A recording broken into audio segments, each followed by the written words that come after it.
News, सच जरूरी है।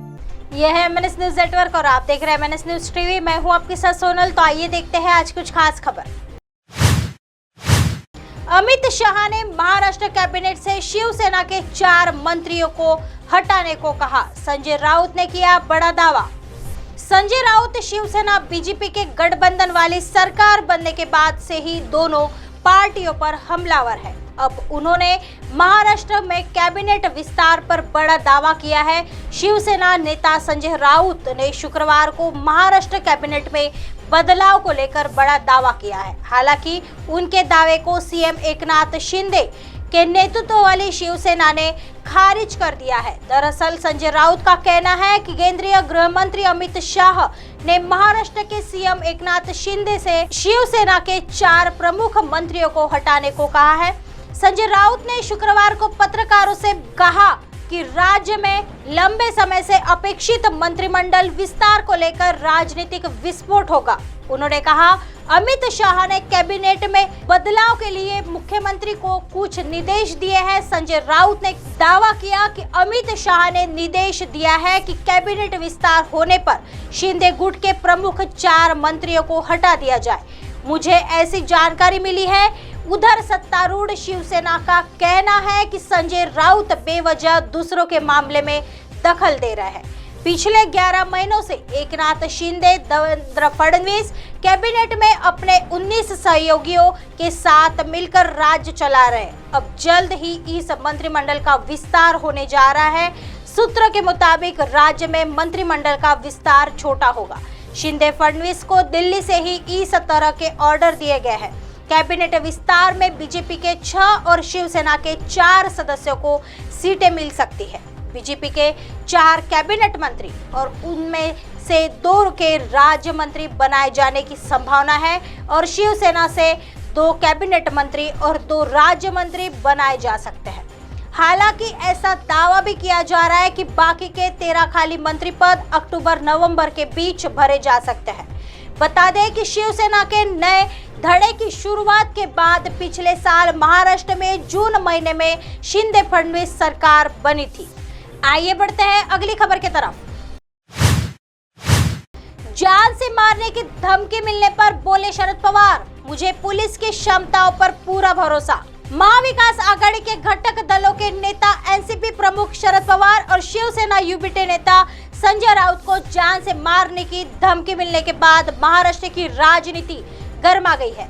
NCP ने शरद पवार को धमकी मिलने के मामले में जांच की मांग की है। वहीं शरद पवार ने इस पूरे मामले पर कहा कि उन्हें व्यवस्था और कानून व्यवस्था बनाए रखने के लिए जिम्मेदार पुलिस की क्षमताओं पर पूरा भरोसा है, इसलिए उन्हें इसकी चिंता नहीं है। शरद पवार ने कहा, इस राज्य के प्रत्येक नागरिक को संविधान के अनुसार किसी भी पार्टी के बारे में अपने विचार व्यक्त करने का अधिकार है। ऐसे में अगर कोई यह सोचता है कि वह धमकियों से आवाज बंद कर सकता है तो यह गलतफहमी है। मुझे व्यवस्था और कानून व्यवस्था बनाए रखने के लिए जिम्मेदार पुलिस की क्षमताओं पर पूरा भरोसा है, इसलिए मुझे इसकी चिंता नहीं है। अजित पवार ने बीजेपी को घेरा। एनसीपी प्रमुख पवार को धमकी मिलने को लेकर पार्टी के वरिष्ठ नेता अजित पवार ने कहा कि सौरभ पिंपलकर नामक व्यक्ति ने पवार को धमकी भरा संदेश भेजा था, जिसके सोशल मीडिया प्रोफाइल से पता चलता है कि वह बीजेपी का समर्थक है। पूरे मामले को लेकर मुंबई पुलिस के एक अधिकारी ने बताया कि मामले का संज्ञान लेते हुए पुलिस एफआईआर दर्ज कर रही है। इससे पहले एनसीपी नेताओं ने पुलिस को बताया कि शरद पवार को फेसबुक पर धमकी मिली, जिसमें लिखा था कि उनका हश्नबी नरेंद्र दाभोलकर जैसा होगा।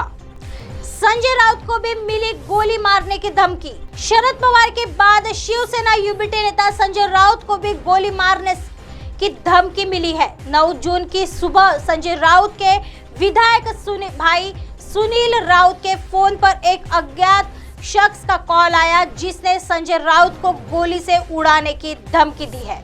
आइए बढ़ते हैं अगली खबर की तरफ। शरद पवार और संजय राउत को धमकी मिलने पर इमरान प्रतापगढ़ी की प्रतिक्रिया। कहा, बीजेपी विपक्ष के नेताओं को। कांग्रेस के राज्यसभा सांसद इमरान प्रतापगढ़ी पर हमला बोला है। उन्होंने कहा कि बीजेपी का काम हमेशा से ही रहा है कि समुदाय को दूसरे समुदाय से लड़ाना। इमरान प्रतापगढ़ी ने आगे कहा कि जिस तरह से राष्ट्रवादी कांग्रेस पार्टी यानी एनसीपी के अध्यक्ष शरद पवार और उद्धव ठाकरे गुट वाली शिवसेना के नेता संजय राउत को जान से मारने की धमकी मिल रही है, उस घटना से पता चलता है कि महाराष्ट्र की कानून व्यवस्था अब बीजेपी समर्थित सरकार से संभल नहीं पा रही है।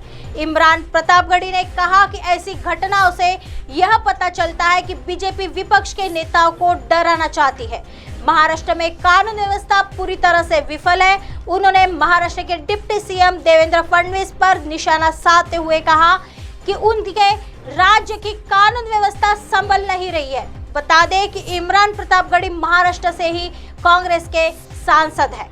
गौरतलब है कि महाराष्ट्र के कोल्हापुर में टीपू सुल्तान विवाद को लेकर बीते बुधवार को हुए प्रदर्शन के दौरान भड़की हिंसा के बाद शुक्रवार को हालात सामान्य हो गए, लेकिन पूरे शहर में बड़ी संख्या में पुलिसकर्मी तैनात है। एक अधिकारी ने शुक्रवार को यह जानकारी दी। कुछ स्थानीय निवासियों ने बताया कि हिंसा के बाद बंद की गई इंटरनेट सेवा को बहाल किया जा रहा है। शहर में मंगलवार को उस समय तनाव पैदा हो गया था जब दो लोगों ने कथित तौर पर 18वीं सदी के मैसूर के शासक टीपू सुल्तान की तस्वीर के साथ एक आपत्तिजनक ऑडियो संदेश को अपने सोशल मीडिया स्टेटस के तौर पर डाल दिया। टीपू सुल्तान की तस्वीर के कथित इस्तेमाल के खिलाफ बुधवार को बड़ी संख्या में प्रदर्शनकारी शिवाजी चौक पर पहुंच गए। इस दौरान पथराव किए जाने से हिंसा भड़क उठी थी। पुलिस ने सैकड़ों प्रदर्शनकारियों को तितर-बितर करने के लिए हल्का बल प्रयोग किया था। पुलिस ने बताया कि हिंसा के सिलसिले में अब तक 36 लोगों को गिरफ्तार किया गया है। इस मामले को लेकर प्रदेश में राजनीति चरम पर है। ऐसे ही दिन भर की तमाम बड़ी खबरों से आपको रूबरू कराएंगे। तब तक बने रहिए एमएनएस न्यूज के साथ। नमस्कार।